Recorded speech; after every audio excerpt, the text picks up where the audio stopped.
former Secretary of State and Senior Counsel for Global Affairs, Mike Pompeo, is joining us now.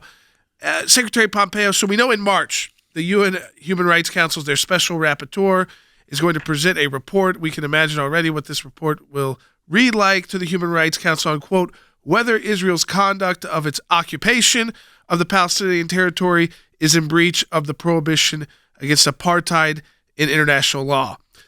Knowing it's the UN, it seems to me it's a foregone conclusion about what that rapporteur's finding will be, but for ignoring the human rights abuses by China, the potential invasion of Ukraine by Russia, and all these other issues around the world, they focus on a country of 7 million. This is so tiresome and so deep and so morally inappropriate. It's even hard to really think one's way through. Even the language, Jordan, of the conversation, right? We're going to evaluate whether their occupation, right? That's assuming the conclusion. Right. Israel is in fact not occupying this land. It is Israeli land. It is the Jewish homeland. But if the rapporteur starts with the idea that we're just going to evaluate the occupation, well, the answer is pretty darn clear. We worked for a time with the Human Rights Council to try and get in a better place. We ultimately concluded this was a corrupt organization with characters like the Iranians and the Venezuelans sitting on it.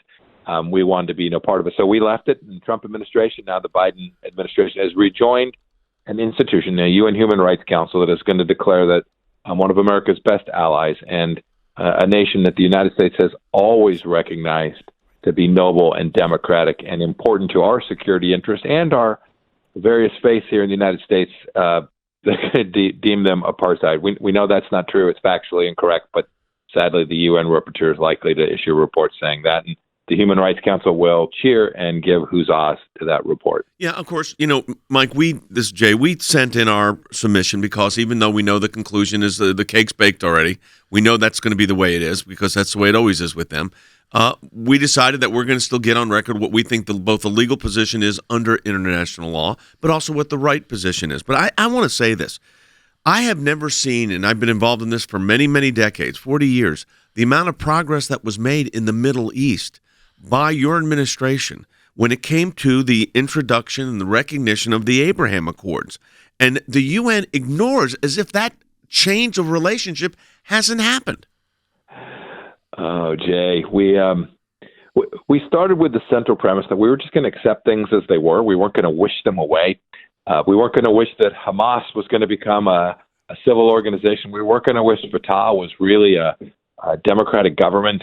We weren't going to wish that the Iranians weren't the largest state sponsor of terror in the world. We were going to go deliver peace against the backdrop of the Middle Eastern reality, where you have many Gulf states that have come to see that the Palestinians in either of the places, the Gaza Strip or where the Palestinian Fatah rules today, aren't serious about making peace with Israel. We could see that these same Gulf states knew that Israel was rightfully the homeland of the Jewish people. And so we built on those central understandings to create the capacity for these nations to prosper and have peace. And the UN just sloughs that off because they have a leftist, corrupt outlook on this. And so, they'll continue to vote resolutions against the Israelis. It's why we should still continue to fight. What the ACLJ has done there is noble and important to create the factual record about what Israel really does.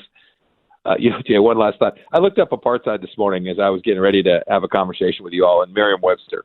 And it says, persons are denied the capacity to exert their political rights by occupying office or holding certain jobs. It's just not true. Right. That's the lay definition. Fair enough. But it's just not true. And I think the UN Human Rights Council is going to run roughshod over that for purely partisan political reasons. Colonel Wes Smith, who's with us, is our military analyst, said the same. You said the same thing. You looked it up too. Yeah. I mean, if anything, the Human Rights Council is committing apartheid, a form of it, against the state of Israel by the inquiry itself, an attempt to dominate and suppress. Yep. So it's, at the end of the day, though, it's up to, honestly, if the U.S. does anything about this, does the U.S. step in? But we've seen Secretary Pompeo, I think it's unfortunate, but it's a truth, that the more progressive the Democratic Party becomes, what comes with that on a foreign policy level is a extreme anti-Israel position and a very pro-Palestinian, even pro-Hamas position, which we've seen start creeping into the Democrat Party.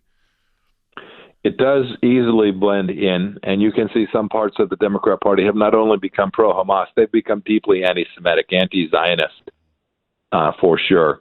And we know the history of this place. We know since the United States was the first country to recognize Israel, we know this history. We know there can be people, frankly, on the far left and the far right, where anti-Semitism seeps in. And this is the real damage that the UN Human Rights Council does. They use the cloak of that fancy name that sounds so noble to behave in a way that ultimately creates the risk of increased anti-Semitism across the world. This is dangerous. It's dangerous for American security. It's dangerous for Jews here in the United States and in Europe. We need to defend this full-throatedly from the most senior levels of the United States government and all across. And the ACLJ is an important part of making that happen. Yesterday marked the 2-year anniversary since the United States took out Soleimani. And I want to talk about the significance of that as the United States also yesterday went back to the negotiating table in Vienna. Your thoughts on all of this? Well, this is both political and national security and personal for me.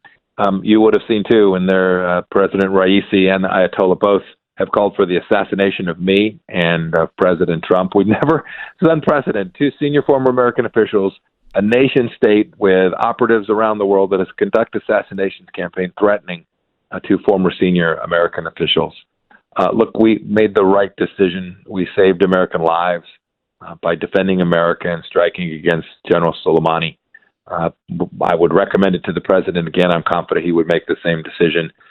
For them on that same day, the 2-year anniversary, or frankly at any time, to be negotiating with these thugs, these theocrats, to cut a deal with them, to give them more money, right? In the end of the day, this is what the Iranians want. They want the sanctions lifted so they can become wealthy and engage in commerce again, to give them the resources and the money to build out their nuclear program, to build out their missile program, and to continue to conduct terror campaigns across the world is really quite shocking.